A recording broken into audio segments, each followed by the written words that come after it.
Provérbios 14, verso 12, diz assim a palavra do Senhor: Há caminho que ao homem parece direito, mas o fim dele são os caminhos da morte. Amém. Vamos falar com o Senhor em uma palavra de oração. Amado Deus e precioso Pai Celestial, nós estamos agradecidos e felizes por essa oportunidade que o Senhor nos concede mais uma vez, de estarmos diante de Ti para apresentar nossas vidas, agradecer a Ti, Senhor, por este ano que está começando, o qual encomendamos todo ele para Ti. Obrigado, Senhor, por Tu estar conosco, assim cremos, nos abençoando, nos dando aquilo que precisamos. E muitas vezes pensamos de coisas que nem sequer sabemos, mas Tu sabes e Tu nos ajuda. E nós Te reconhecemos em tudo isso, Pai. Por isso estamos aqui agora gratos, agradecidos por tudo que Tens feito. E nesse instante suplicamos pelo Teu auxílio, Teu socorro, que Tu traga mais luz e entendimento da Tua palavra sobre nossos corações. E que essa palavra venha realmente ser um bálsamo para os Teus filhos. E venha ser uma semente a ser plantada em terra fértil para produzir a 30, 60, 100 por um. Esse é o nosso desejo, Senhor. Fala com cada filho Teu aqui. E crendo que Tu nos responde nessa humilde petição que Te fazemos, nós Te damos graça por tudo isso no nome do Senhor Jesus Cristo. Amém, Senhor. Muito obrigado. Graças a Deus. Certo, meus queridos. No nosso último estudo, como eu disse, nós tratamos um pouco para falar sobre o caminho de Deus, que nos leva à vida eterna.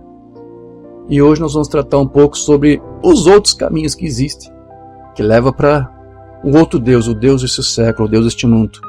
Que para o homem, às vezes, até parece bem, parece ser um bom caminho, mas como a Escritura diz aqui, que nós acabamos de ler, levam à morte, tanto física quanto espiritual. Nem sempre essa morte aqui é morte física, às vezes é morte espiritual. A pessoa pode estar viva ali, mas está morta já morreu.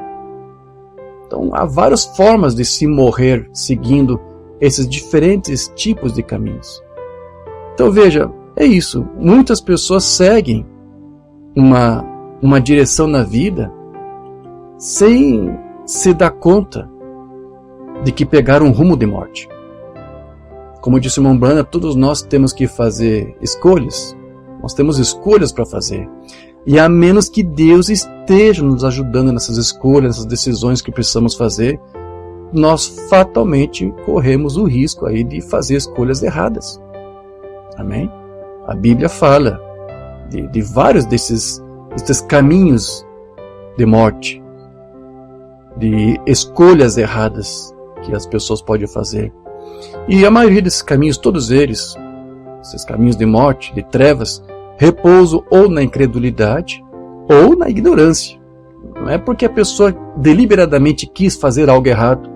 Ela fez algo achando que estava certo, como diz aqui. Pensou que era um caminho certo, pensou que era uma escolha certa, pensou que era uma decisão acertada. Talvez porque simplesmente pensou consigo mesmo, ou porque ouviu um mau conselho, ouviu um ministro, um familiar, um parente.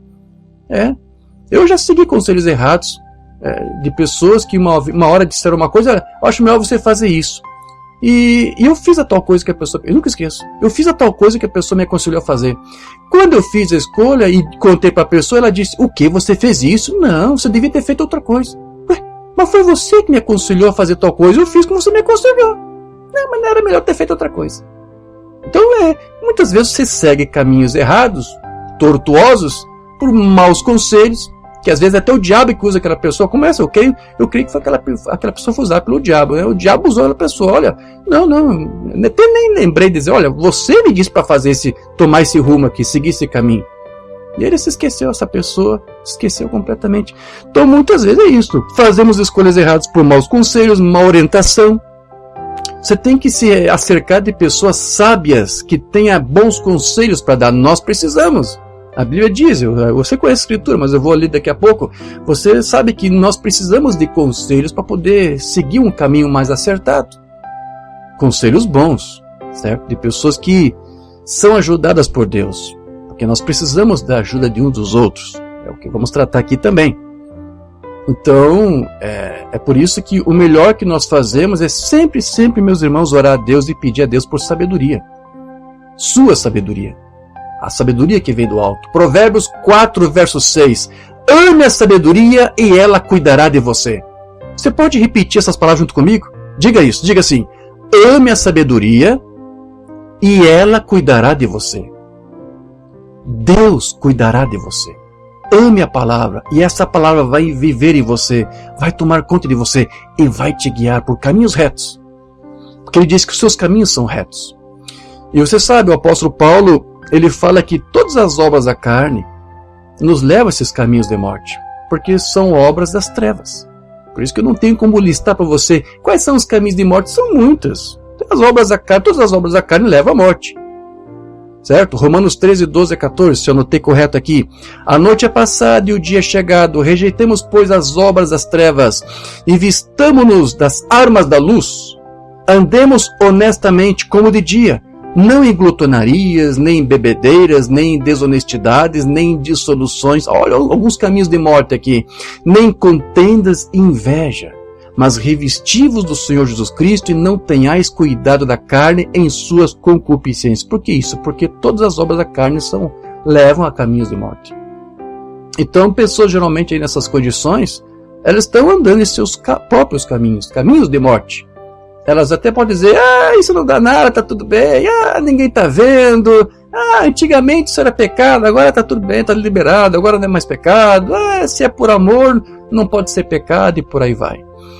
Então, como eu disse, não há como você aqui listar esses caminhos da morte, porque realmente eles são muitos. Mas alguns caminhos aqui eu quero só mencionar muito rapidamente, porque o irmão Brana faz menção isso em suas fitas, seus sermões. E um dos caminhos de morte que o irmão Brana menciona bastante, inclusive, é o da procrastinação. Falei correto? De postergar. Você tem que tomar uma atitude, fazer uma escolha. Ao invés de você fazer isso, você vai deixando para mais adiante. Vai chegar um momento que você até esquece e não faz.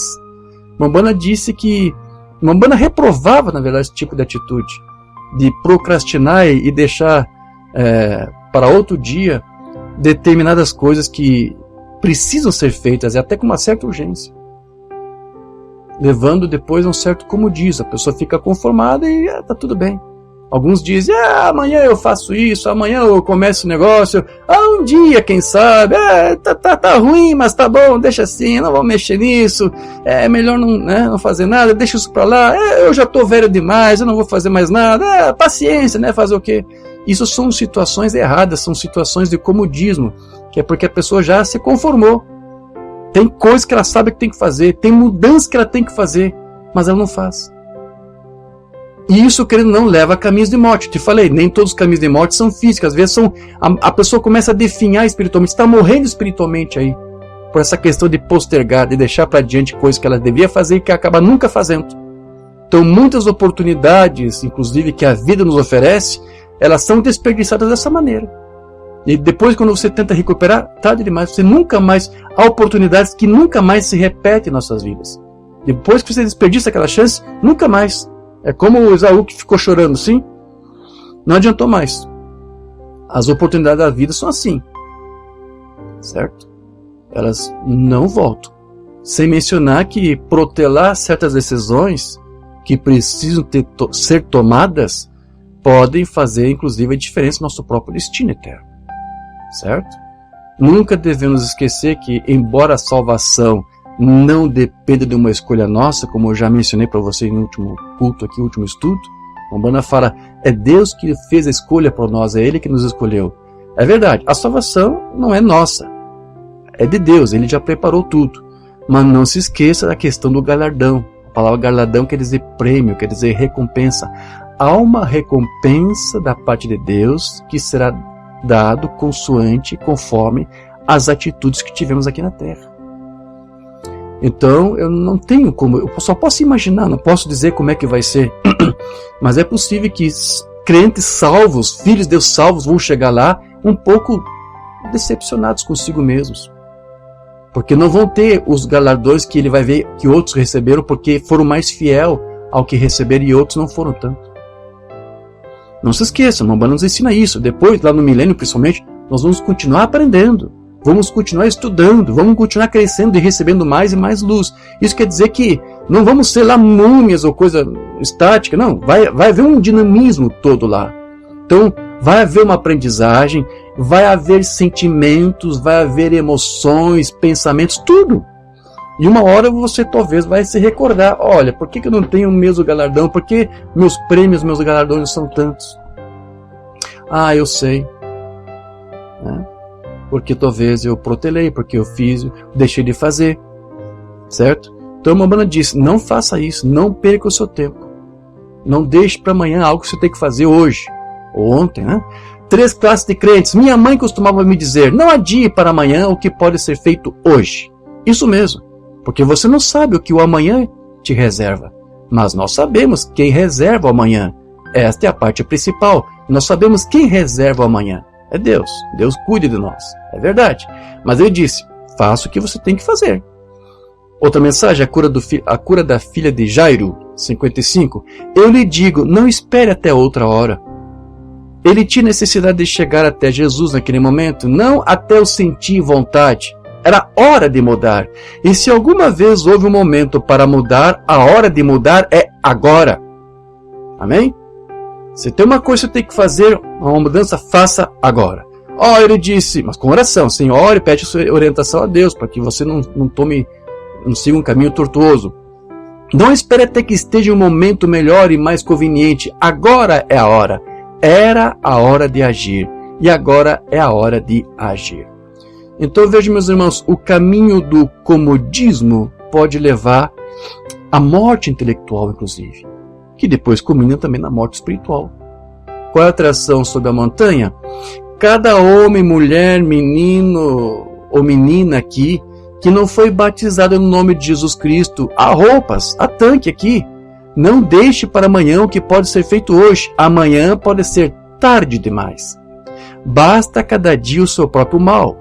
Há ministros de pé, aguardando, roupas estão esperando. Não há desculpas. Veja, não há desculpas quando não se é mais ignorante acerca da palavra de Deus. Amém? Eu creio que ele pregou isso no Tabernáculo Brana. Então ele está falando aqui para visitantes que estão chegando ali de outras igrejas. Você está esperando? Se você está, creia. Não importa como você foi batizado, borrifado, aspergido, seja como for, é um erro. A luz chegou, venha, creia e seja batizado. Você vê o que o Umbanda está dizendo aqui? Então, essas pessoas aqui vieram a outras igrejas e ele disse, olha, não importa como você foi batizado, se foi borrifado, jogar água na cabeça, ou algo, seja como for, é um erro, mas agora a luz chegou. É por isso que ele está dizendo, agora você não tem desculpa. Se eles fossem ignorantes da palavra, tudo bem. Até talvez Deus usa um critério seu, todo peculiar, dele, para aliviar, para se sensibilizar. Mas uma vez que você ouve a verdade, você já não tem mais desculpa. Então para esse ele diz, não há mais desculpa, você já sabe a forma correta, vocês receberam mais luz, vocês creram numa doutrina que estava errada, vocês se sujeitaram a um sistema que estava errado, vocês foram batizados de uma forma equivocada, mas tudo bem, isso foi um erro, mas agora a luz chegou, venha, creia e seja batizado. Esta é a hora. Então é isso. Talvez Deus não cobre de alguém que não tenha recebido uma luz maior ainda. Deus não cobrou de Lutero, de Wesley, uma luz maior, porque Ele só deixou eles terem aquela luz que eles tiveram. Eles foram trinitários e foram salvos como trinitários. Mas hoje nós recebemos uma luz maior, para que você ande nessa luz maior. Então agora você não tem mais desculpas. Certo? Então é provável que ele recompense aquele que deu o seu melhor com aquilo que ele tinha. Ele recompensou os de Lutero, os de Wesley, com o melhor que eles tinham ali. Ele os recompensou com aquilo que eles tinham. Mas quanto ao que recebeu mais luz, como nós ministramos no último culto, creio, muito mais lhe é exigido, lhe é cobrado. Porque vai ficar sem desculpas agora. Então, é um caminho de morte deixar para depois coisas que alguns sabem que precisam fazer. Principalmente depois que já foram esclarecidos, já foram revelados. Porque pode ser que não haja mais tempo quando pensar em fazer alguma coisa. Mais tarde eu faço isso. Um profeta envergonhado. Pai Celestial, como lemos na Bíblia sobre o que tu disseste sobre o pecado, e aqueles que o cometem e não confessam, recebemos o que significa morrer sem conhecer a Deus. Sabemos disso pela experiência de outros que vimos acontecer. Aqueles que pretendiam, Aqueles que adiaram por muito tempo. Aí que está. É um caminho de morte, morte espiritual. Está adiando, você sabe que tem que tomar uma decisão. Você sabe que tem que tomar uma atitude. E você fica arrastando o negócio. Deixa o tempo passar, como se diz, né? Numa linguagem vulgar, empurrando com a barriga. É isso aqui que ele está falando. Aqueles que adiaram por muito tempo Deus, aqueles que professaram e não possuíam o que diziam ter. E eles sabiam disso. Eles diziam ser crentes, mas eles sabiam que estava faltando algo consigo mesmos. Aqueles que atuaram como cristãos, mas nunca foram cristãos. A vida deles provou isso e a morte deles tornou isso manifesto. Morte espiritual. É um caminho perigoso da procrastinação. Um outro caminho de morte aqui que eu vou falar, só dar umas pinceladas. Podia falar muito mais sobre esse negócio aqui do comodismo, sim? Mas é só alguma coisa. Espero que o Espírito Santo vá trazendo alguma coisa. Eu creio que o Espírito Santo vai falando com você mais aqui, agregando mais o que nós estamos dizendo. Mas um outro caminho que pode também levar alguém à morte espiritual, é o isolamento. Sim, meus irmãos. Que é quando alguém pensa que não depende ou não precisa de ninguém. Eu não preciso de ninguém. Eu vou me vir aqui sozinho, eu e Deus, e minha Bíblia acabou. Isso é um problema. Isso pode ser um caminho de morte. Isso pode levá-lo à morte social, inclusive. Porque quando uma pessoa... Não é Aristóteles que diz que todo homem é um animal sociável? Então um homem que por natureza tem que se socializar, se ele deixar de fazer isso, ele vai deixar de ser homem, ser humano. Ele está se isolando. Tem até escritura para isso. O que acontece para alguém que se isola? Eles dizem, eu não preciso de ninguém, eu me viro sozinho. Vamos lá. Ninguém é autossuficiente. Ninguém. Ninguém no mundo consegue produzir tudo o que precisa para comer, para vestir, andar, medicar. A roupa que você usa, os remédios que você toma, o alimento. Você precisou de uma outra pessoa para preparar e produzir, manufaturar aquilo. Então você depende. Você precisa. Ninguém é autossustentável, como eu disse. Então nós precisamos uns dos outros. E mesmo que alguém ou alguma empresa conseguisse a tal façanha, ainda precisaria de outro para poder consumir os seus produtos, consumir os seus serviços. Então nós precisamos. Agora, o irmão Branham, ele disse muitas vezes que para nos posicionarmos para a sua palavra, é verdade, nós temos que ficar sozinhos. Muitas vezes nós temos que ficar sozinhos. Porque isso é uma consequência da nossa rejeição pelos outros. Mas não há nada que nos impeça de nós buscarmos ter companheirismo com aqueles outros que se posicionaram pela mesma fé que nós nos posicionamos. Então é desse tipo de companheirismo saudável que nós não devemos nos privar. Porque é nessa hora que nós estamos vivendo, onde há falsos sunitos por toda parte, que tem sido dado ao povo, que nós mais do que nunca, como cristãos, precisamos uns dos outros. Amém? Alguns conselhos aqui do irmão Branham para nós. A deidade de Jesus Cristo. Acabei de dizer, irmão Branham, lá dentro, se já houve um tempo que os cristãos precisam uns dos outros, esse é agora mesmo. Agora mesmo. Eu simplesmente vou falar sobre isso um pouquinho, em poucos minutos, de como nós precisamos uns dos outros agora mesmo. Provérbios 11:14, todos conhecem, sim? Não havendo sábia direção, cai o povo, mas na multidão de conselhos há segurança, que eu já mencionei antes.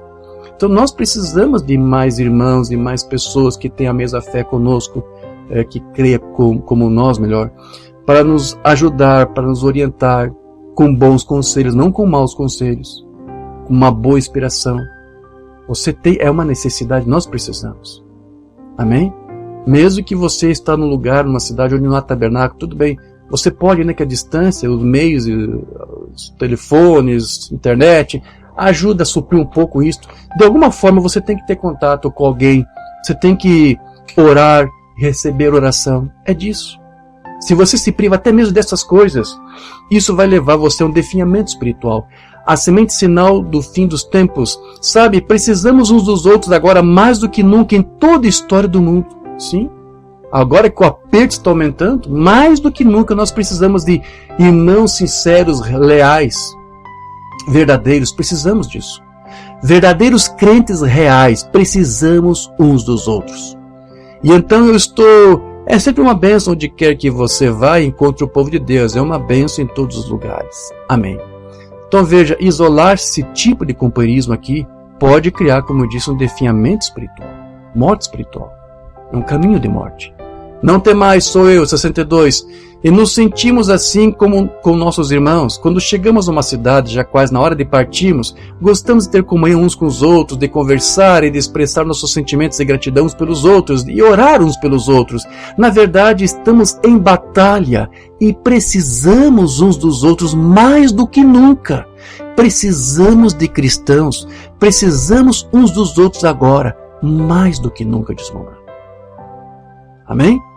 Então não vê que você está, eu não preciso de ninguém, não preciso que ninguém olhe por mim, eu me viro, Deus está comigo. Não é assim. Isso está errado. Não é um bom espírito. A grande comissão, 57, mas eu preciso de você e todos nós precisamos de Deus. Veja, mesmo com toda a revelação que o Mombrana tinha, ele jamais disse que não precisava de ninguém e que podia se virar sozinho. Com todo o entendimento, com toda a revelação que ele tinha, ele disse, eu preciso de você. Amém? Por que isso? Até como ministro. Nós, como ministros, sim, eu preciso de você. Mombrana disse que precisava dos crentes. Nós, como ministros, nós precisamos de vocês. A sua participação, a sua oração, o teu conselho, o teu testemunho de como que essa fé que ministramos aqui tem te ajudado. Isso, nós precisamos ouvir isso, porque isso para nós, como ministros, nos anima, nos incentiva a continuar fazendo essa obra, esse trabalho para o Senhor, para ganhar mais outras almas para o Senhor, para que eles tenham esse mesmo nível de maturidade que você tem. Então, é isso que o Mombrana quer dizer, eu preciso de você, ver você, ter companhias com você, saber do teu crescimento, da tua maturidade, do teu progresso, do teu avanço, isso, eu preciso ouvir isso, para me estimular, para me ajudar, para ver que vale a pena fazer a obra, porque aqui está o resultado, então eu vou continuar fazendo isso, eu vou continuar ministrando, eu quero ganhar mais almas, porque eu estou vendo isso que está acontecendo com você, e eu quero que outros tenham essa mesma experiência, então eu preciso de você, nós ministros precisamos, todos nós. Eu preciso, para eu poder continuar fazendo essa obra, eu não posso fazer isso aqui sem você desse lado, do outro lado aí. Eu preciso de você. E eu tenho feito o melhor que eu posso com todas as minhas limitações. Eu sou um péssimo ministro em termos de pregar, eu não sou um bom pregador, mas com as limitações, com tudo que eu posso fazer, eu tento fazer o meu melhor para dar um pouquinho mais de luz para você, para que um pouco mais de entendimento chegue a você. Não estou dizendo que daqui você vai sair, vai receber tudo o que você precisa, não. Aquilo que eu limitadamente recebo, isso eu não deixo para mim, eu comparto contigo. Eu quero que você avance, eu quero que você progrida e, acima de tudo, que você não seja apenas um crente da mensagem. Eu quero que você seja um crente amadurecido. Amém? Um crente amadurecido nesta mensagem. Nós temos muitos crentes na mensagem, mas muitos não são amadurecidos. Não são. Muitos têm influências erradas aí. Até, inclusive, desculpe que eu mencionar isso, de Jeffersonville. Sim, porque eles fazem do William Branham Deus mesmo. E muitos ficam decepcionados. Por que muitos abandonam a mensagem? Por que muitos têm abandonado a mensagem? Porque se decepcionaram quando souberam que uma banda errou aqui, errou ali, cometeu um erro aqui, um erro ali. Por quê? Por que isso? Porque o tempo todo eles foram focados apenas no vaso, ao invés de olhar para o Deus que usou o vaso. Eu às vezes menciono aqui uns erros e falhas do Mombrana, mas não para depreciá-lo ou diminuí-lo, mas apenas para mostrar para você o que ele era, e para que você não coloque os olhos nele, mas no Deus que usou. Como Deus disse para o profeta, para William Branham, ele disse, como fui com Moisés, assim serei contigo. Moisés cometeu erros, mas Deus esteve com Moisés até o final, e Deus disse, eu sei que você tem erros e falhas, mas eu vou estar contigo e vou vindicar o teu ministério até o fim. Então, apesar dos erros e falhas que nós vemos e comentamos aqui, olha, o Mombrana errou isso, ele disse isso aqui, não está vendo? É certo.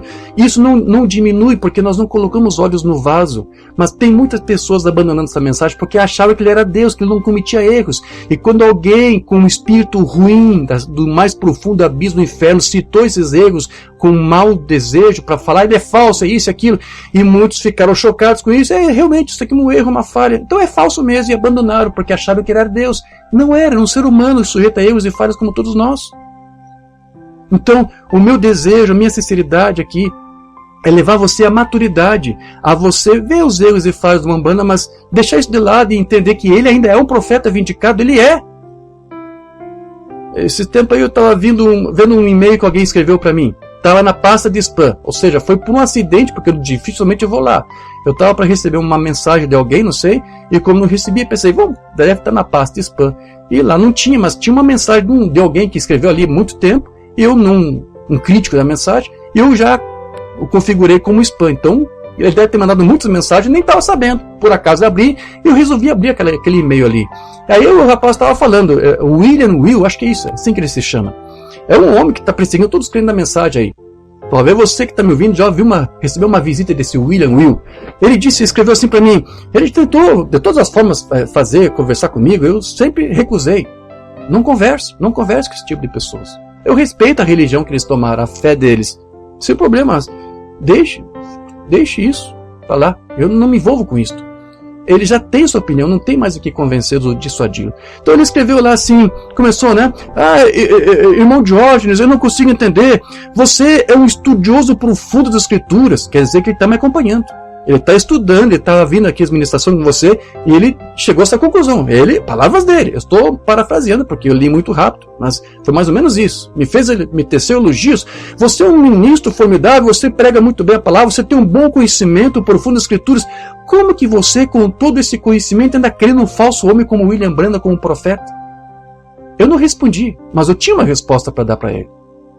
Se eu fosse responder, a resposta que eu daria a ela, seria essa. Se você diz com as tuas palavras que eu tenho um bom conhecimento da mensagem, da Bíblia, das Escrituras, eu devo isso a William Branham, o que você chama de falso profeta. Todo bom conhecimento profundo que você diz que eu tenho das Escrituras é graças a esse ministério que você está rechaçando.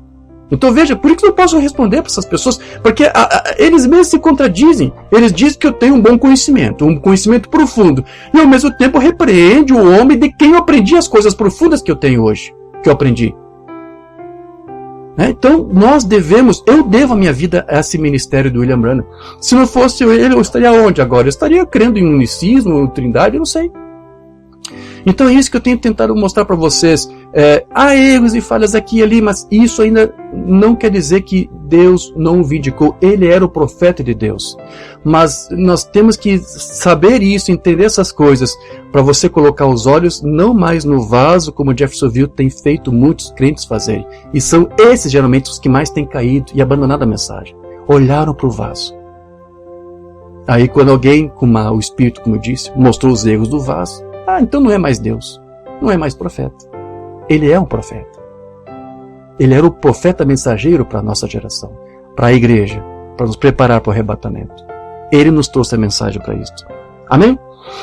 Então é isso. Eu preciso de você e nós precisamos de Deus. Portanto, precisamos uns dos outros e precisamos de Deus. Então, vamos simplesmente orar e jejuar e clamar a Deus e romper nossas pequenas diferenças e denominações agora. Eles serão presbiterianos e metodistas e pentecostais e nazarenos e diferentes, mas nós não desenhamos essa barreira, somos todos um em Cristo. Amém. Então veja, as Escrituras dizem, eu acho que vou ter que ligar meu ar-condicionado aqui. Começou a esquentar aqui. As Escrituras dizem que quando Davi levou o povo de Israel a adorar o Senhor, a esposa de Davi, Mical, você lembra dela? Ela ficou apenas olhando tudo pela janela. Ela viu lá as pessoas dançando no Espírito, louvando, cantando, regozijando, adorando a Deus. Viu Davi dançando. Sim. Ela apenas observava ali o povo se alegrando, adorando ao Senhor. E ao invés de se juntar a eles, de ter ali companheirismo com eles, ela preferiu apenas ficar ali na janela assistindo ali a alegria e a adoração dos outros. E não fazia questão de participar. Então, esta postura de isolamento abriu portas para um espírito crítico nela. E sendo assim, Satanás entrou em ação, pondo no coração de Mical o ciúme. Então, por isso que esse tipo de isolamento pode levar a caminhos de morte. Provérbios 18:1. Aquele que vive isolado busca o seu próprio desejo e insurge-se contra a verdadeira sabedoria. Os próprios profetas de Deus, eles tiveram que viver isolados pelo seu posicionamento. É natural, a rejeição é natural, certo? Por causa da palavra de Deus. Então uma coisa é diferente da outra. Eu espero que, com a minha forma limitada de expressar, você consiga entender o que estou dizendo. Há uma diferença aqui. Há ocasiões que você tem que ficar isolado, separado, por causa do teu posicionamento. Mas como eu disse, há outros que creem como você. Não faça como ele diz, só eu sirvo a Deus, só eu não dobrei o joelho. Não, tem mais uns 7 mil aí. Tem mais uns 7 mil, e com esse você pode ter companheirismo. O caminho do verdadeiro profeta de Deus, Israel estava numa condição de apostasia. Seus pregadores, seus sacerdotes e também seu governo abandonaram a palavra do Senhor. Agora, eles não acreditavam nisso. Eles criam que estavam com a palavra do Senhor. Mas há um caminho que parece direito ao homem, mas o seu fim são os caminhos da morte. Por que eles estavam errados? Porque um homem poderia acreditar que eles estavam errados. Todo um sacerdócio de homens, milhares de pregadores, sacerdotes e reis e governadores, todos que professavam ser adoradores de Deus, e ainda assim todos eles estavam errados. Terrível. Só tinha um crendo ali se posicionando. Esse tipo de isolamento é inevitável às vezes. Às vezes, um tabernáculo na mensagem só tira um que crê. Então eles não precisavam de um rei para prosperar, o que eles precisavam era de um profeta, porque a palavra do Senhor, ou a interpretação da palavra do Senhor, chega a um verdadeiro profeta. Às vezes você pode ver qual é o caminho dele, é um caminho bastante difícil, quando todos os sacerdotes e todos os pregadores, todos os adivinhos e o próprio governo estão contra ele, mas ainda assim a palavra do Senhor vem ao profeta, somente isso, ele tem a palavra certa, embora ele tivesse a mesma Bíblia que eles tinham, mas a palavra era para ele, Deus estava vindicando que ele tinha a palavra. Então, Mombando ele disse que aquele que ainda não experimentou o novo nascimento, ele é guiado, pode ser guiado e conduzido para os caminhos da morte. Essas pessoas são atraídas para isso, sua alma é atraída para isso. Os que nasceram de novo são guiados para cima, para a luz que vem de cima. Os que ainda não nasceram de novo são guiados para baixo, para a luz que vem de baixo. A crueldade do pecado. Há caminho que parece direito ao homem, mas o seu fim é os caminhos da morte. E todo homem que não é gerado, que não é regenerado de Deus, tomará o caminho da destruição. Não se pode fazer nada, sua própria alma o guia para isto. Se você nasceu de novo, você está destinado a subir. Se você não nasceu de novo, você tem que descer. Apenas sua própria alma fará isto. Exatamente como uma varinha mágica que abrisse uma porta em algum lugar, e se você não tem a varinha, a porta não abrirá. E se você não nasceu de novo, você é simplesmente rejeitado automaticamente. Isso é tudo. As vinhas verdadeiras e falsas. Veja, há um caminho que parece direito ao homem, mas o seu fim são os caminhos da morte. Nem todo aquele que me diz Senhor, Senhor entrará, mas aquele que faz a vontade de meu Pai que está nos céus. E esta é a vontade do Pai, que você crê no Senhor Jesus Cristo e nasça de novo. A menos que um homem nasça de novo, de modo algum entrará no reino. Não importa a qual igreja você pertença. Quão boa foi sua mãe, quão bom foi seu pai, quão boa foi sua esposa ou marido, a menos que um homem, sozinho, indivíduo, nasça de novo, ele de forma alguma entrará no reino. É isso. Então somente Deus pode dar novo nascimento a um filho seu. O ministro, o que ele pode fazer? O máximo que ele pode fazer é o que eu estou fazendo aqui, tentando trazer você a palavra, trazer a Bíblia, trazer a Escritura, trazer as fitas do Mombrano. O ministro pode apenas mostrar o caminho da verdade, mas é somente o Espírito Santo realmente que vai convencê-lo. Então, há sonidos incertos aí por toda parte, há todo tipo de vozes e doutrinas, mas há somente o Espírito Santo é que pode fazer alguém dar ouvidos ao sonido certo. Mensagem Sonido Incerto de 55. A pregação não leva, ainda que tentamos fazer o melhor que podemos. O pastor e eu, nós fazemos o máximo que podemos para levar as pessoas a Cristo ou para pregar o Evangelho, porém é o Espírito Santo quem tem que levar seu coração e dar-lhe aquele som certo. Nós podemos pregar o Evangelho, do que chamamos que é o correto, porém o Espírito Santo tem que dar o som que ecoa em seu coração.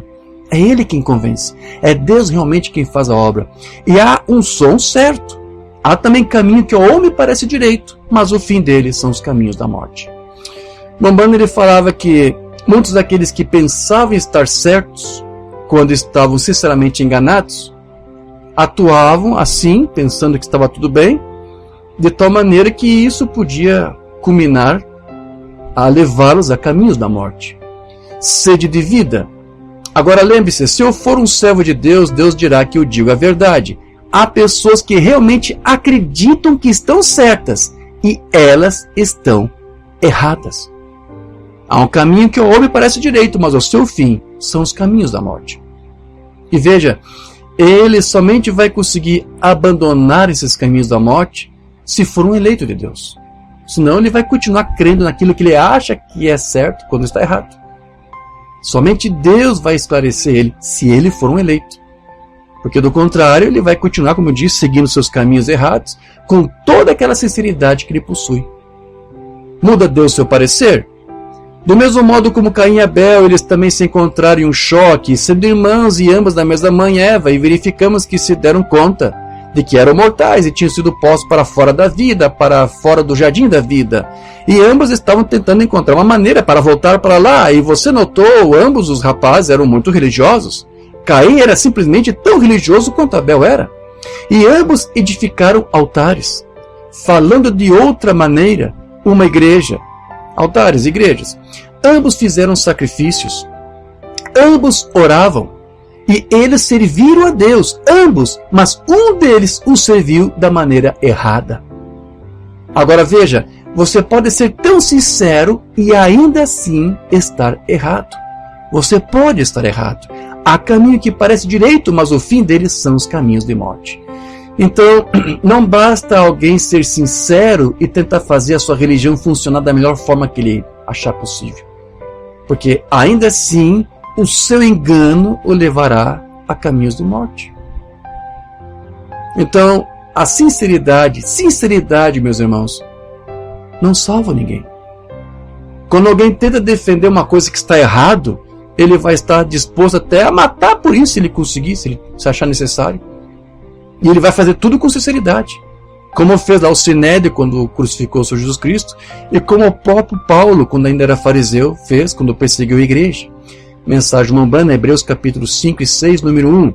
Observe Paulo sendo um grande mestre, bem treinado em seu caminho para Damasco, um dia para aprender as pessoas que estavam neste novo caminho. Agora, ele foi sincero. Deus não julga você pela sua sinceridade. Nunca vi pessoas mais sinceras do que os pagãos. Sim. E um trinitário, um ariano, um unicista, não é diferente de um pagão em termos de sinceridade. São tão sinceros quanto os pagãos. Não há como você questionar a sinceridade deles. Não são falsos. Eles não creem em um Deus de três cabeças porque eles falsamente querem crer. Não. Eles se convenceram que o Deus da Bíblia é um Deus de três cabeças. Eles não creem falsamente em um Deus que se faz de si mesmo filho, como se não houvesse um filho, porque o filho nada mais é do que Deus mesmo.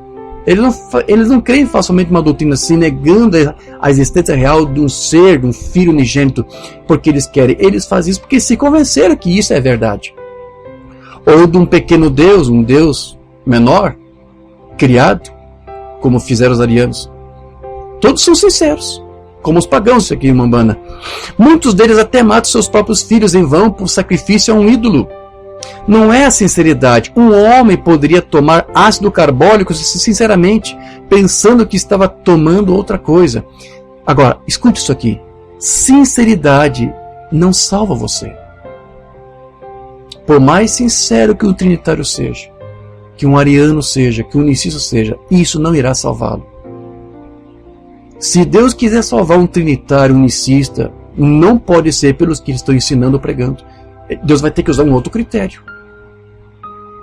Talvez um critério que nós nem conheçamos, porque Ele é Deus, pode ser. Entre tantos unicistas, pode ser que Deus salve alguns. Entre tantos trinitários, pode ser que Deus salve um trinitário. Mas com que critério? Porque se for porque eles ensinam e creem, todos eles deveriam ir para o inferno, porque eles estão tirando e acrescentando algo à Escritura. Então, se Deus salva alguns deles, tem que ser um outro critério. É o melhor que eu posso falar, porque eu também posso estar errado. Pode ser que Deus seja duro e rígido e diga, olha, não, você foi trinitário, você foi isso, você acrescentou, você tirou, não pode salvar. O Umbanda às vezes parecia ser duro com relação a essa questão. Então, para ser salvo nesses termos, não pode ser porque eles estão crendo e ensinando. Se for salvo de alguma forma, tem que ser por um outro critério que Deus possa usar. Mas eu disse, eu ainda até posso estar errado. Isso é com Deus. Não vamos tentar ser como Deus, dizer, esse fulano crê nisso está errado, vai para o inferno. Não vamos fazer isso. Deixe isso com Deus. Deus pode ter, como disse, alguns critérios.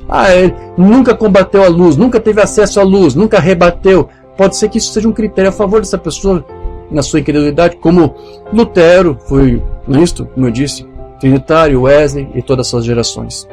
Há um caminho que ao homem parece direito, mas o seu fim são os caminhos da morte. Paulo foi sincero quando testemunhou com sua própria autoridade apedrejar Estevão. Anos mais tarde, gosto de pedir desculpas de Paulo. Ele disse: não sou digno de ser chamado de discípulo, de ser chamado de apóstolo, porque persegui a igreja até a morte. Com sinceridade, diz o irmão Branco. Então, para não sermos confundidos com a nossa sinceridade, porque ela não é suficiente, não nos salva. No mais sincero que você seja nessa doutrina errada que você está crendo, para você não ser confundido com a tua sinceridade errada, enganada, o que você tem que fazer? Nós precisamos ter certeza de que estamos certos. Nos focar nisso e nos questionar a nós mesmos e pedir a Deus para que Ele nos ajude. Mensagem Doutor Moisés, de 55. A Escritura diz: há um caminho que parece direito ao homem, pode parecer totalmente certo, mas o fim aí são os caminhos da morte. Portanto, devemos ter certeza de que estamos certos. Tenha certeza de que você está crendo na coisa certa, de que você está vivendo pela coisa certa. Como Deus sabia em todas as épocas se isso era certo ou errado, Ele vindicou isso, Ele provou isso. Outra mensagem: mas não foi assim desde o princípio, de 61. Se Deus apenas exige que um homem vá à igreja, edifique um altar e adore, Caim estava tão justificado quanto Abel. Os dois moços construíram um altar, os dois moços adoraram, ambos fizeram sacrifícios, ambos acreditavam em Deus, mas o que houve, o de Caim foi recusado porque ele não seguiu o caminho provido por Deus, ele seguiu outro caminho. Outra verdade: há um caminho que parece direito ao homem, mas o seu fim são os caminhos da morte. Não importa o quanto você tenta ir à igreja e quantas igrejas você pertence, isso não tem nada a ver com isso. Não significa nada para Deus, nem sequer significa que você tenha começado a primeira base de salvação, que nós já ministramos aqui no culto passado, sim. Irineu foi quem disse isso. A base da salvação, que é a base fundamental do Evangelho. Há um só Deus, Criador dos céus e da terra, e esse Deus tem um filho, seu filho Jesus Cristo. Certo? A salvação não vem pela denominação, pela instrução, acontece através de uma experiência do nascer de novo do Espírito de Deus com o Espírito de Cristo vivendo em seu corpo. Agora, isso é verdade. Então veja, a humanidade ela tem andado seguindo o que o Umbanda chamava de a árvore do conhecimento, a árvore da ciência, a árvore da sabedoria, que por sua vez tem levado a caminhos da morte. Essa árvore do conhecimento tem feito isso. Enquanto que os filhos de Deus, eles, embora sejam simples, eles são um povo espiritual que se importa com a verdade, em vez de ficar se conformando com o mundo. Livro das Eras, página 88. A árvore da ciência produziu homens hábeis, homens de fama, mas os seus caminhos são os caminhos da morte. O povo de Deus é simples, porém de mentalidade espiritual, com discernimento espiritual, visão de águia, inclinando-se para Deus e a natureza, cultivando tranquilamente o solo, interessando-se pela verdade em vez da riqueza. A semente da serpente tem trazido tremendo comércio, invenções maravilhosas, porém com tudo isto vem a morte. Só pólvora e bombas atômicas matam na guerra, e em tempo de paz suas invenções mecânicas, tal como o carro, matam até mais em um tempo de paz do que as invenções de guerra destroem em tempos de desordem. A morte e a destruição são os frutos dos seus labores, porém eles são religiosos. Eles creem em Deus, eles são como seu pai, o diabo, e seu ancestral Caim. Ambos creem em Deus, eles vão à igreja, eles misturam-se com o justo, assim como o joio mistura-se com o trigo, e assim fazendo eles corrompem e produzem uma religião nicolaíta. Eles espalham o seu veneno fazendo todo o esforço para destruir a semente de Deus, assim como Caim matou Abel. Não há nenhum temor de Deus diante de seus olhos, mas Deus não perde nenhum dos seus. Ele os guarda até na morte e prometeu que no último dia ele os ressuscitaria. Amém, meus queridos? Glórias a Deus por isso. Então, não podemos também nos esquecer, como eu disse, que Jesus ele foi crucificado por homens que eram santos, irrepreensíveis no tocante à lei, e eram sinceros. Eles pensavam que estavam no caminho certo. Eis que está aqui alguém maior que todos eles. É isso, ele permaneceu com a palavra, não importa o que ele fez, ele ainda estava na palavra, pois ele era a palavra. Então aquelas pessoas não acreditaram nele e disseram que ele era Beelzebul, o diabo, todo tipo de palavrão. Bem, se ele entrasse na igreja hoje, o incrédulo diria a mesma coisa. Então você vê de onde isso vem? E aqueles homens que disseram isso eram homens santos, agindo como santos. Eles viviam limpos e eram sinceros. Sinceridade não é isso. Há um caminho que parece estar certo ao homem, vê? Mas o fim são os caminhos da morte. Então, viver uma vida santa significa, na verdade, viver uma vida separada para Deus, que é quando o próprio Deus derrama da sua própria palavra em nós. Mensagem absoluto. A Bíblia diz: há um caminho que parece direito ao homem, mas o seu fim são os caminhos da morte. Não há ninguém que queira morrer. Isso é separação. Não queremos nos separar de Deus. E não queremos viver.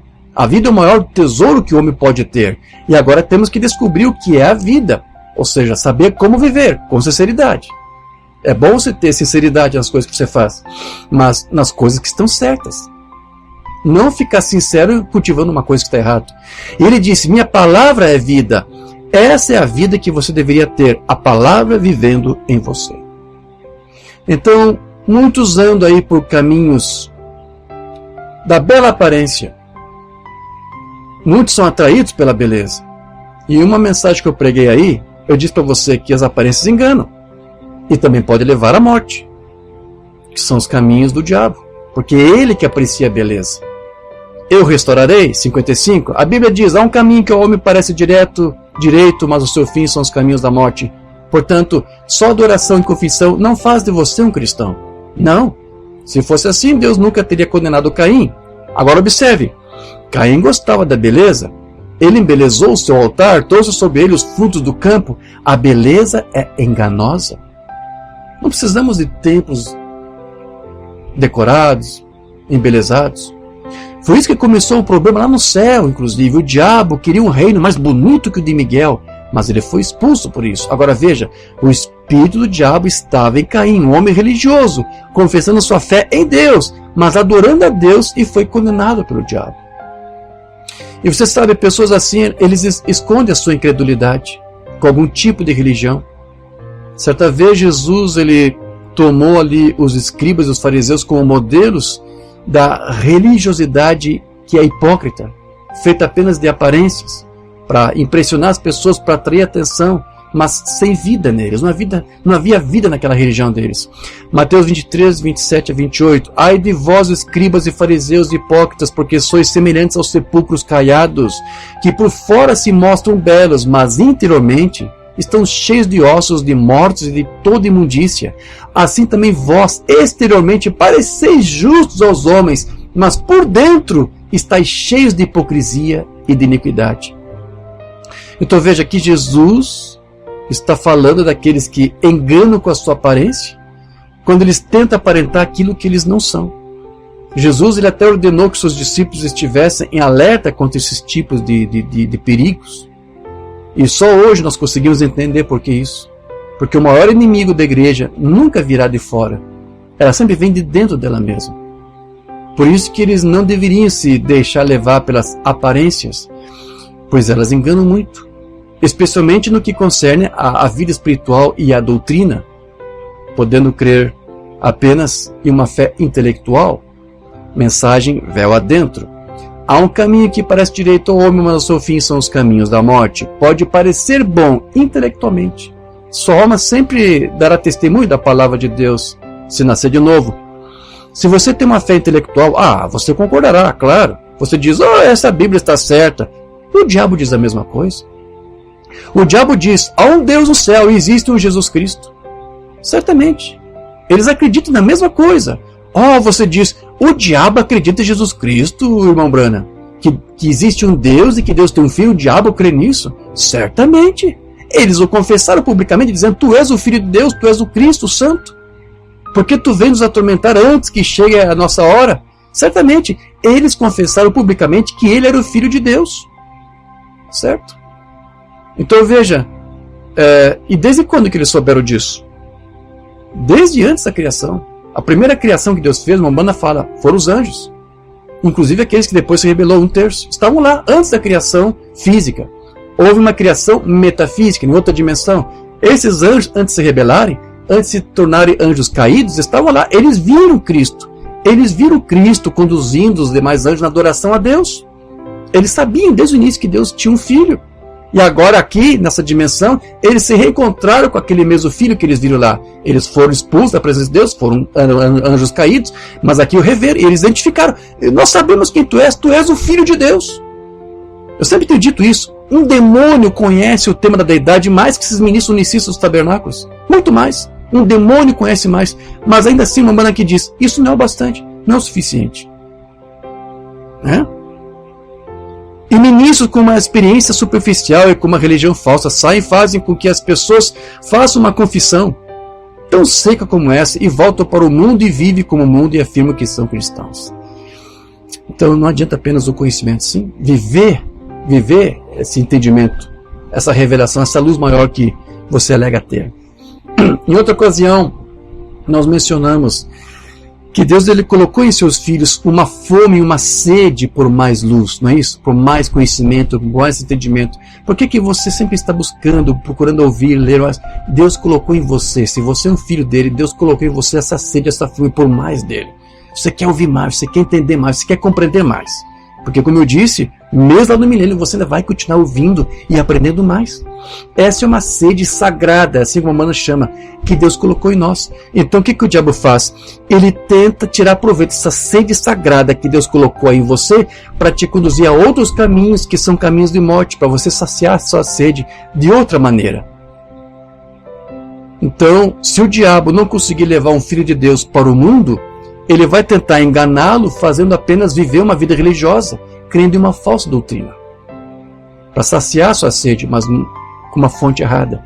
Sede de vida, 57.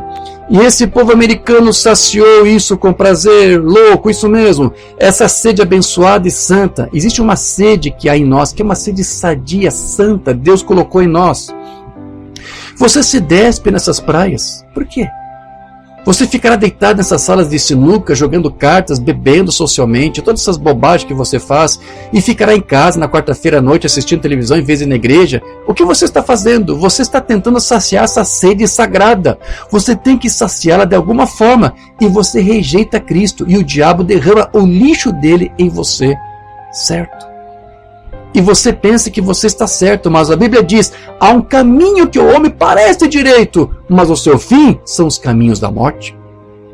A morte é a aniquilação total, é a separação. Nunca tente saciar essa sede abençoada com algo que o diabo colocou em você. Sacia essa sede santa que Deus colocou com as próprias coisas que Deus tem para te oferecer, para saciar essa sede.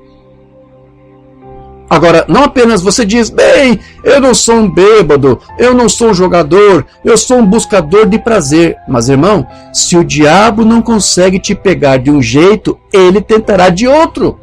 Como eu disse, se ele não conseguir te levar para a bebedeira, para as drogas, para o vício, para a prostituição, ele vai te levar para um tabernáculo que prega uma mensagem que não é mensagem.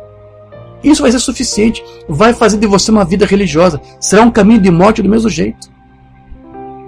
E o diabo tem tentado saciar com o seu tipo de vida a sede que Deus te dá da sua vida. Ele simplesmente deixou você se juntar à igreja, ele deixou você gritar, ele deixou você falar em línguas, ele deixou você fazer todos os tipos de demonstrações, ainda assim você está bebendo das canetas do diabo, exatamente certo. O diabo te levou para uma vida religiosa. Canetas do diabo. Eu fui para o inglês, é isso aqui mesmo, não tem como mudar. Ele disse pens. A caneta, talvez tivesse uma gíria, essa palavra nos seus dias, não sei. Outra mensagem, escritura na parede, 58. Eu quero dizer isto, só há uma maneira de o cristão ser fortalecido, que é sob o sangue do Filho de Deus vivo. Isso é algo que ele não pode examinar e julgar. Se você estiver coberto pelo sangue, então Deus não te verá. Ele disse nas Escrituras, quando eu vir o sangue passarei por cima de vós. Mas essas pessoas não estavam preocupadas com isso.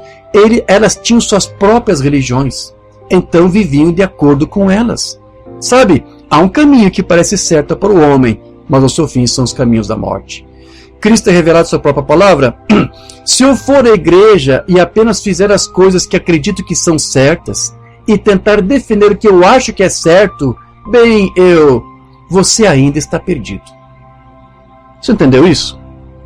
Vou ler de novo. Umbanda está simulando alguém dizendo isso. Não é ele, não são palavras do Umbanda, é alguém dizendo: olha, Umbanda, se eu for para a igreja, eu apenas fizer as coisas que eu acredito que estão certas e tentar defender o que eu acho que é certo, a doutrina que eu acho que está correta, você ainda está perdido.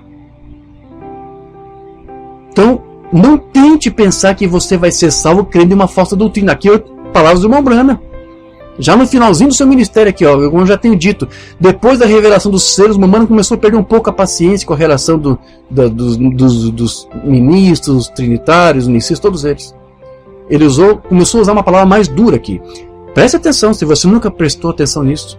Quando você fizer suas leituras, suas buscas, veja, depois dos selos, o Umbanda começou a perder um pouco a paciência, começou a usar uma linguagem mais dura. Você, que é trinitário, unicista, você crê numa coisa que é falsa, que é uma mentira, e você acha tudo bem, você ainda está perdido. Há um caminho que o homem parece direito, mas o seu fim são os caminhos da morte. Vê? Você não será salvo, você estará perdido. Então aqui neste caso, aquele critério que talvez, como eu disse, né, supus aqui que Deus possa usar para salvar um trinitário, um unicista, talvez não exista, segundo essa visão aqui. Não sei. Vê? Isso deve ser aquele controle do homem interior. Bem, eu falei em línguas, irmão Brana. Você não acredita em falar em línguas, irmão Brana? Absolutamente. Bem, eu gritei. Você não acredita nisso? Sim, senhor. Eu vivo uma boa vida cristã. Você não acredita nisso? Sim, senhor. Mas ainda assim, isso não significa que você está salvo. Você é uma boa pessoa, só isso. Uma pessoa limpa, moral, santa, boa. O mesmo acontecia com aqueles sacerdotes lá, religiosos, até o âmago, tão religiosos, que alguém interpretava mal e eles seriam apedrejados até a morte. A pena de morte por brincar com a palavra de Deus era a morte. Este é o problema com o nosso país hoje. A razão pela qual temos tantas coisas soltas na terra hoje é que as penalidades não são fortes o suficiente. O que o Umbanda vai dizer agora para nós é uma coisa muito dura. Preste muita atenção nisso aqui. Se eu não estivesse lendo o sermão, você não acreditaria que era ele que está dizendo isso. Escute isso aqui agora. Se um homem fosse pego fugindo com a esposa de outro homem, ambos, o que deveria fazer com uma pessoa assim? Um homem que foge com a esposa de outro homem. Ambos, a mulher que consentiu, obviamente, né? Ambos deveriam ser levados para fora em público e castrados. Certo? Em público. E depois soltos. Isso mesmo.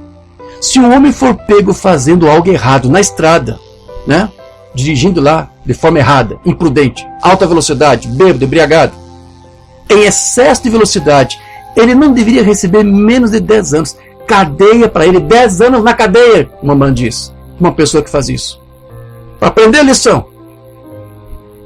Esse negócio de ficar brincando na estrada, rachinha, né? Eu vou te ganhar, eu corro mais rápido, meu carro é melhor, mais potente. 10 anos de prisão para alguém que fizesse isso. Por que isso? Porque isso é assassinato premeditado. Porque, como eu já disse para você, a ciência tem feito isso. A tecnologia, um carro pode até matar mais que uma bomba atômica. Vê? Se você aplicasse as penalidades assim, você os atrasaria. Ou seja, você daria um freio neles. As pessoas pensariam 2 vezes antes de cometer um delito. Se eles já soubessem que vai vir certamente uma penalidade agressiva e dura contra eles. Então, lendo isso aqui, talvez você diga, mas, irmão George, o Umbanda disse mesmo isso? Como é possível isso, irmão George? Castrar só porque fugiu com a mulher de outro? Castrar publicamente? Eu não acredito. Um profeta de amor, um profeta que pregava carinho e compreensão, essas palavras são rudes demais, são duras demais, irmão George. Ah é? Você acha? Então espere só até ver o que Deus vai fazer com aqueles que tiram ou acrescentam algo de sua palavra. Se esses que fazem isso tivessem a mínima noção das suas consequências, talvez eles pensariam 2 vezes antes de tirar ou acrescentar, ou de usar o nome do William Branham para fazer ele dizer coisas que ele não disse. Veja o que o William Branham está tentando trazer, porque tudo isso aqui são caminhos de morte. Certo? Então eles pensam que estão certos em suas ações, mas um dia eles vão descobrir da pior maneira que eles estavam em caminhos de morte.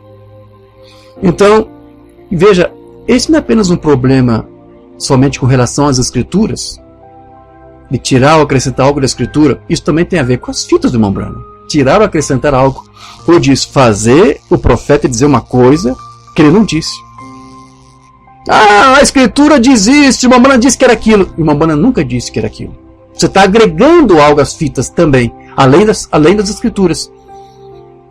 Há uma penalidade lavrada na Bíblia para aqueles que tiram ou acrescentam da Bíblia. Mas o irmão Branham disse, das fitas, daquilo que eu falo da Bíblia, do ensino que Deus me deu. Porque tinha também as opiniões do irmão Branham. Eu sei que é duro para alguns entenderem, mas ele tinha também as suas opiniões. Mas há coisas que são seu ensino revelado das Escrituras. É o eco da Bíblia. Se você tira ou acrescenta algo que o irmão Branham fala ali, você está tirando também da Bíblia, porque está dizendo, ensinando o que a Bíblia diz. Mensagem reconhecendo o seu dia, sua mensagem. Preste atenção nisso aqui.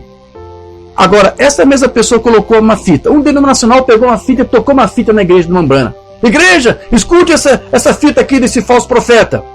Vejam aqui, vocês pentecostais, disse, vocês batistas, este homem, falso profeta William Branham. Vejam, disse que Oral Roberts e Billy Graham estavam em Sodoma.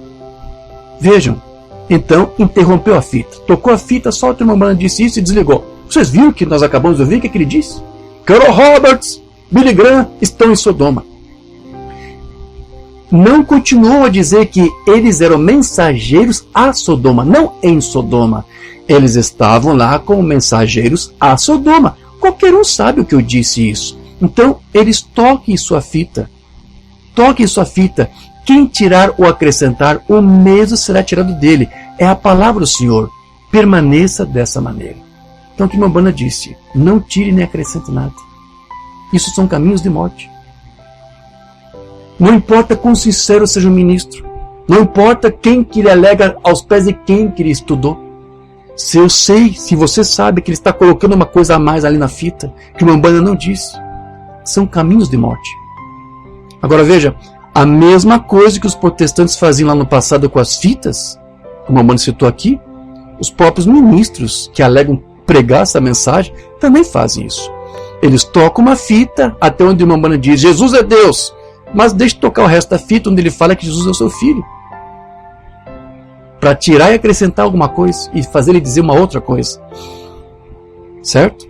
E aqui o irmão Branham disse que quem tirar ou acrescentar algo, fazendo dizer algo que ele não disse, sofrerá a mesma pena. Entende por que o irmão Branham estava sendo duro ali? Porque é assim que Deus vai ser. Então, já para nós concluirmos aqui, meus irmãos, os ministros da mensagem que assim fizerem, viverão um outro concílio ecumênico de Nicéia. Você sabia que o concílio de Nicéia era um concílio ecumênico? Você sabia disso? Deixa eu ler aqui para você. A revelação de Jesus Cristo. Vamos concluir agora. Presta atenção em tudo isso aqui é bom. E eles fizeram a mesma coisa nesses últimos dias novamente, do mesmo modo que o concílio pré-niceno novamente. Ou seja, o que foi feito no concílio pré-niceno, eles voltam a fazer agora exatamente tudo igualzinho, do mesmo jeito. O que foi? Vamos ver. Porque haverá outro concílio, o concílio ecumênico, simplesmente tão certo quanto estou aqui de pé. As igrejas católica e protestante unirão alguma coisa juntamente ou concordarão umas com as outras. Então veja, aqui o irmão Branham está nos dizendo que assim como houve um acordo no concílio de Nicéia, entre as diferentes doutrinas lá discutidas, certo? Haverá um outro acordo semelhante no último concílio ecumênico também. Isso quer dizer que o concílio de Nicéia foi um concílio ecumênico também. Veja o arcebispo de Canterbury ali agora, todos esses se amontoando, e não há ensinamento de um Deus trino na Bíblia. Há um Deus que tem um filho, você sabe. E está revelado aqui no livro do Apocalipse, porque para que o cânon inteiro das Escrituras possa ser provado aqui, e Cristo ponha seu selo sobre ele, é isto: se alguém tirar ou acrescentar, o mesmo será tirado do livro da vida dele. Assim, aproxime-se disso não egoisticamente, não com os teus próprios pensamentos, não com o teu próprio parecer, não com a sinceridade dos teus falsos ensinos. Aproxime-se disto com o coração aberto e mente aberta. Só assim é que você vai conseguir saber se você está crendo na coisa certa. Seja honesto consigo mesmo. Coisa difícil de alguns fazerem. Agora, no Concílio de Nicéia, eles chegaram a duas grandes decisões. Muitos deles, naquele dia dos pais da igreja primitiva, eles tinham duas vistas extremas. Uma delas era um Deus trino, uma trinitária, e a outra era de um Deus. Parece que aqui... parece estranho que ele dizer que crer em um Deus seria uma atitude extrema, porque pouco antes, eu li para você aqui, ele disse que só existe um Deus. Mas ali vai tocar um pouco mais, vai se aprofundar mais nisso. E ambos vieram à existência e saíram em dois ramos retos, para fora assim. A Trinidade tornou-se um lugar de uma pessoa em três deuses, a unidade tornou-se uma unitária, exatamente tão errada quanto a outra estava. Vamos lá, meus irmãos, eu já comentei isso em outras ocasiões. Isso aqui foi um erro que o Umbanda cometeu. Então o Umbanda pensava que lá em Nicéia era trinitário contra unicistas. Isso foi um pequeno erro, um pequeno equívoco que o Umbanda cometeu. Mas ele corrigiu no livro das eras. Eu creio que o irmão Liveiro talvez tenha lhe ajudado. Talvez ele tenha mostrado. Irmão Bill, não foi trinitários contra unicistas, foi trinitários contra dualistas, contra arianos, os que seriam futuramente hoje testemunho de Jeová. Era aquela doutrina. Era a doutrina ariana contra a trinitária, não doutrina unicista. E veja, uma vez eu li isso aqui num culto, e eu preguei e eu disse isso aqui, porque o Umbanda falou. Lá no Nicéia foi trinitários contra unicistas, e eu estava errado, porque eu li do Umbanda e estava errado isso aqui. Por isso que sempre quando eu vou ministrar a mensagem mesmo, eu tenho que prestar atenção, eu tenho que ter certeza que o Umbanda está certo no que está falando. Porque ele fala uma coisa e pode estar equivocado. Eu disse para você, não coloque os teus olhos no vaso, senão você vai dizer que é um demônio, que é um falso profeta, como alguns estão fazendo. Nós não fazemos dele Deus, ele cometia erros, cometia falhas. Mas por ele ser um profeta de Deus, Deus o corrigia. De uma forma, ele se orientou, se corrigiu melhor. E lá no livro das eras ele disse, olha, lá foi trinitários contra arianos. Está lá, está claro lá. Mas ali que ele cometeu esse erro. E por causa desse erro, um dia eu preguei esse erro também. Mas depois fiz a mesma coisa que ele, em outros estudos, ministrei e corrigi. Certo? Ok, continuando aqui. Mas veja, esse erro dele é providencial, serve para os nossos propósitos. Porque ele disse que era trinitário contra unicista. Tudo bem, vamos fazer de conta que era os unicistas, porque ele pensou que era assim. Assim ambas se foram em ramos, porém, bem aqui revela a verdade. Jesus não poderia ser seu próprio pai. Então aqui ele está provando que esses unitários são unicistas. Os unicistas pensam que Jesus é seu próprio pai. Então esse é o ensino unicista, mostrando que o Umbanda estava equivocado mesmo, certo? Tampouco se ele tivesse um pai além do Espírito Santo, então ele seria um filho legítimo. E o Espírito Santo o concebeu, ele disse que Deus era o seu pai. Amém, vamos pular isso aqui. Ele afirmou quando esteve aqui na terra que ele e o pai eram um. Nós vimos na última ministração aqui que tivemos, que Tomé chamou Jesus de Deus meu, porque ele conseguiu entender aquelas palavras. Quando você vê a mim, você vê o Pai. Vocês agora estão vendo ele, estão testificando dele. Certo? Mas veja, apesar, como eu disse, o Umbanda ter se equivocado aqui, nós conseguimos tirar aqui uma ilustração, uma mensagem com isso aqui. Aqui ele afirmava que no Concílio de Nicéia eram trinitários contra unicistas, mas que por fim ambos chegaram a um acordo. E ele está nos dizendo que quando ocorrer o último concílio, haverá um acordo entre católicos e protestantes. Você prestou atenção nisso? Independente se são trinitários ou unicistas, esses protestantes, vai haver um acordo com todos eles com o catolicismo. Da mesma forma como houve um acordo entre ambas as doutrinas lá no passado. E quando ele menciona protestantes, você também vai ter que incluir aqui os tabernáculos da mensagem. Porque o próprio Umbanda disse que ele era um protestante. O que significa dizer que os tabernáculos unicistas da mensagem também chegarão a um acordo com os demais lá no concílio ecumênico também. Da mesma forma como os unicistas e trinitários do passado chegaram. Então, no frigir dos ovos, ambos creem na mesma coisa. Umbanda disse que os trinitários e unicistas creem na mesma coisa. Eu já li isso aqui, vou ler mais uma vez. Mensagem a ele ouvir. Agora aqui está o que? Agora, como no Filho de Deus, nele, no Filho de Deus, estava a plenitude de Deus. Deus, Jeová, habitava em seu Filho, Cristo Jesus. Nós cremos nisso, todos nós cremos. Eu sei que há um pequeno equívoco, um alvoroço melhor sobre isso, e sobre a Trindade, assim por diante, mas essa é apenas a condição carnal do homem. Ambos acreditam na mesma coisa. Ambos, trinitários e unicis. Vocês, trinitários e unicis, no fundo vocês creem na mesma coisa. Vocês creem que só há um Deus. Só que vocês dizem, é um Deus em 3 pessoas. É um Deus em 3 manifestações, não é 3 pessoas. Então vocês creem na mesma coisa. Entende por que vai haver um concílio ecumênico do católico com os protestantes, sejam trinitários unicis? Porque trinitários unicis creem na mesma coisa.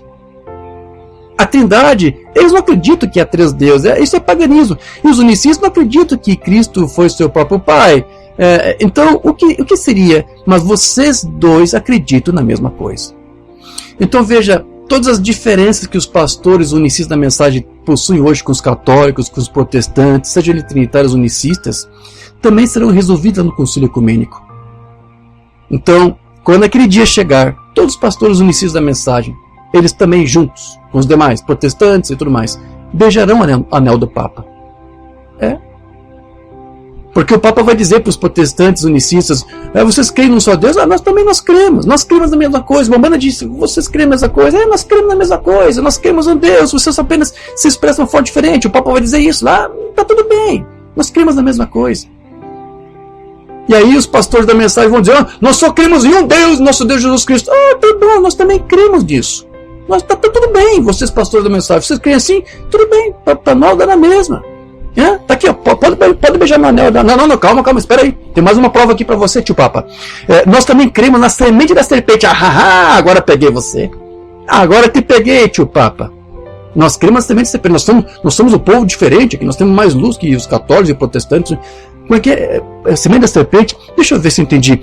Semente da serpente tem a ver com predestinação, não é isso? Tem uns que são filhos do diabo, nasceram filhos do diabo e vão morrer assim, e tem alguns que são filhos de Deus e vão ser salvos porque são nascidos eleitos de Deus. É isso? É isso. Nós crentes, nós ministros da mensagem, cremos assim. Nós temos um doutor famosíssimo na nossa geografia dos santos chamado Santo Agostinho. Santo Agostinho nos ensinou sobre a predestinação. Nós cremos nisso. Está tudo bem. Essa doutrina de você está ok, está ótimo. É mesmo, Papa? Claro. Beijo, Manel. Beijo. Os ministros unicis da mensagem beijarão o anel do Papa no dia do concílio ecumênico. Então, meus irmãos, para encerrar aqui, só uma maneira de você escapar desse caminho de morte, de tirar e acrescentar alguma coisa à palavra de Deus, é se arrepender disso e não voltar mais a fazer isso. Amém? Vamos concluir? Livro das Eras, página 180. Apocalipse 2,16. Arrepende-te, pois, quando não em breve virei a ti. E contra eles batalharei com a espada da minha boca. O que mais ele pode dizer? Pode Deus fechar os olhos ao pecado daqueles que têm tomado o seu nome em vão? Há somente uma maneira de receber graça na hora do pecado: arrepender-se. Confesse que você está errado. Então é uma coisa difícil de alguns fazerem. Eu já vi um ministro dizer, eu admito que eu posso estar errado, mas ele falou da boca para fora. Ele ainda achava que o que ele estava crendo era a verdade. É muito difícil aqui, arrepender-se. Chegue-se a Deus em busca do perdão e do Espírito de Deus. Este é o mandamento de Deus. Desobedecer é morte, pois ele diz, farei guerra contra vós com a espada da minha boca. A besta fez guerra contra os santos, porém Deus fará guerra contra a besta. Aqueles que combatem a palavra um dia encontrarão a palavra combatendo-os. É uma coisa séria tirar ou acrescentar a palavra de Deus. Pois aqueles que a mudaram e fizeram com ela como lhes convinha, qual será o seu fim senão a morte e a destruição? Porém a graça de Deus ainda clama, arrepende-te. Oh, quão doces são os pensamentos de arrependimento. Nada trago em minhas mãos, unicamente a tua cruz eu me apego. Eu trago o meu pesar, eu me arrependo de ser o que sou, ou de que tenha feito, tenha crido, ensinado. Agora é o sangue, nada mais que o sangue de Jesus. O que será? Arrependimento ou a espada da morte? Depende de você. Como eu disse, e como disse Mambana, todos nós temos uma escolha a fazer. Que Deus nos ajude e que Deus nos guie nos seus caminhos certos. Amém, meus queridos? Vamos falar com o Senhor. Amado Deus e querido Pai Celestial, obrigado por esse breve tempo que aqui tivemos, para lembrar tudo isso que as tuas escrituras nos orientam, que apesar de toda a nossa sinceridade, nós podemos estar colocando a sinceridade naquilo que é errado. E hoje, Senhor, nós mais uma vez aprendemos que nossa sinceridade não nos salva. Senhor, queremos continuar sendo sinceros, mas honestamente crendo naquilo que é certo. Dê aos teus filhos o entendimento correto da tua palavra, Senhor. E se alguém crendo em alguma coisa falsa, que eles possam receber de ti o espírito de arrependimento, para voltar atrás e recomeçar, ver onde o candeeiro caiu e retomar e começar tudo de novo, e não perder o primeiro amor por ti e pela tua palavra. É o que nós desejamos, Senhor. Guia os teus filhos que aqui estão, aqueles que ouvirem essa ministração. Pode ser que eu tenha sido duro como teu profeta, e como nós lemos que ele também foi duro às vezes, algumas vezes ele precisou ser duro, mas se nós não tivermos esse entendimento agora, como que será lá? Quando não houver mais tempo, como não houver mais condições, não houver mais a possibilidade de correção. Então, Senhor, se há alguma coisa em nós que precisa ser corrigido, nos ajude. Coloque em nós um espírito humilde, submisso a ti, a tua palavra. Como teu profeta disse, os filhos de Deus são humildes, são simples, que veem em ti até mesmo na tua natureza. Que tu nos guarde e nos livre de todo mal. Esteja conosco, é o que nós te pedimos e te agradecemos no nome de Jesus Cristo. Amém, Senhor. Graças a Deus.